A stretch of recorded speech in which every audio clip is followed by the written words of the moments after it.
السلام عليكم أصحابتي يقول حرة دمان دين قولي يقول ما يدين لي أصحابتي يصبر سكريب كيسارتي وما تنتين كنجر وما لا أنتي نبار واي أصحابتي كلو إفرس تر محل لي أو سكريب كيسار ولا لي سكريب كيسار اللي رجلنيت هاي قلبت والله اللي ما قياسه كرا يعني غير ذي وغير سنة هاي waxaa dhibaato alle badbaadi in dad lagu kor dagaalo oo hantidiisa la burburiyo oo dadka la barakiciyo dhib ah dad isku qabiila walaalo ah maxay ahayd dhiig iyo dhacaan wadaaga haddana dadkii waxgalka inay maanta iska laayaan ay dadkay maanta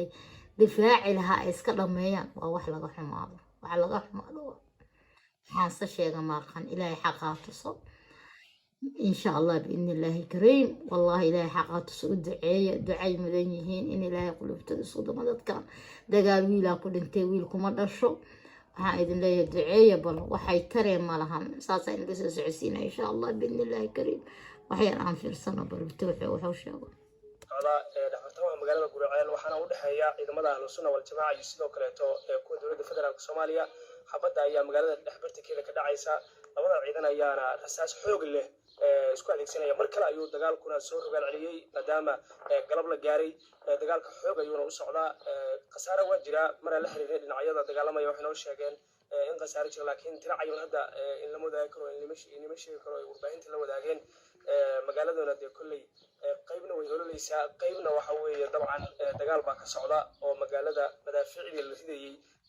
meheradihii dee dadku ay lahaayeen oo ay ka barakaceen bay gubtay dagaalkuna xoog buu u socdaa saad maqlaysaanba madaafiic ayaa la isweydaarsanaya magaalada saacadaha soo socda labada dhinac bay u dhici doontaa maadaama inta badan dowladda federaalka Soomaaliya ay joogto ayaa haddana ciidanka gudaha ku jira ee ahlu sunna wal jamaa waxa ay markaas sameynayaan dagaal ay markaas ay la gelayaan ciidamada dowladda federaalka Soomaaliya magaalada Burceel maalmahan dambe waxaa ka jiray dagaalo si xoogaysanaya oo u dhaxeeya ciidamada dowladda federaalka Soomaaliya iyo sidoo kale kuwa ahlu sunna wal jamaa waxaana dabcan magaalada qaybo badan ku sugan dowladda federaalka Soomaaliya iyagoo ciidamada ahlu sunna ay ku sugan yihiin jaamacadda iyo sidoo kale xaafado ka tirsan tuulo gaban iyo waliba eriyalka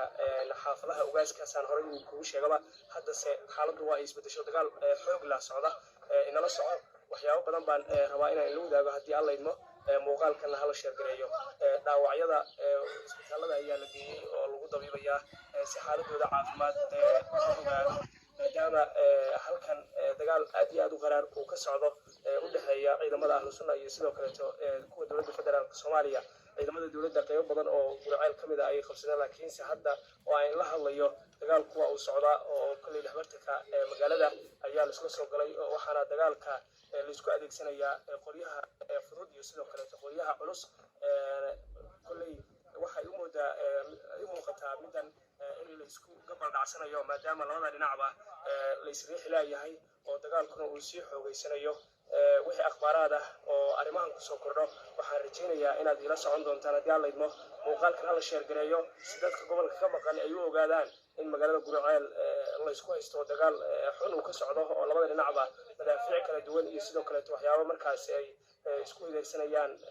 dagaalkooda mid kaleeto uu rogaal celin uu samaynayo labada dhinacba dagaalka aad ayay waxa weeye markaa gacmaha iskula tageen oo xabad xoog leh ayaa xilliga kani socota maadaama labada dhinacba ay isku hayaan midkiisa kaleeto sidii magaaladan uu u hanan lahaa sida aad maqlaysaanba xabaddu waxay ka socotaa eriyalka masjidka Munawwar iyo sidoo kaleeto masjid jaamac iyo waliba xaafadaha ugaaska madaafiic ayaa dhacaya qoryaha waaweyn sida suuga iyo sidoo kaleeto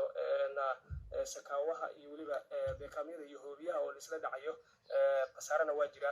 dib ayaan ku soo socodsiin doonaa khasaaraha laakiinse waxaan idiin sheegayaa hadda inuu dagaal ka socdo bartamaha magaalada Burceel ee gobolka Galgaduud una dhaxeeyo ciidamada dowladda federaalka Soomaaliya iyo sidoo kaleeto kuwa ahlu sunna muuqaalkan sheer garee si dadka gobolka ka maqan ugu gaaro waxaan ka sheegnay ma naqaanad Soomaaliya soo duceeyay ilaahay xaqaatiso waxa la isku dagaalamo naqaan waxa la isku heesan taqaan waxa dadka hantidii loo burbura ma naqaan waxa dadka loo barakacay Allahu a'lam ilaahay ragga Soomaaliya xaqaatiso dadka waqdad isku jufaa isku qabiil isku dad walaalo ah ilaahay xaqaha garansiyo ilaahay labada dhinacba xaqa Allah garansiyo wax kale oon ka hadla maanta mantaqa waa khayrooda u duceeya soomaaliya faataxad u mara markastoo salaada maqribkaa tukatid anaga maqribka hadda noo sugan soomaaliya maqribka waa la tukada weliga gobanimaa idin leeya insha allah bidnillah waan isla socon insha allah aan u duceyna markasta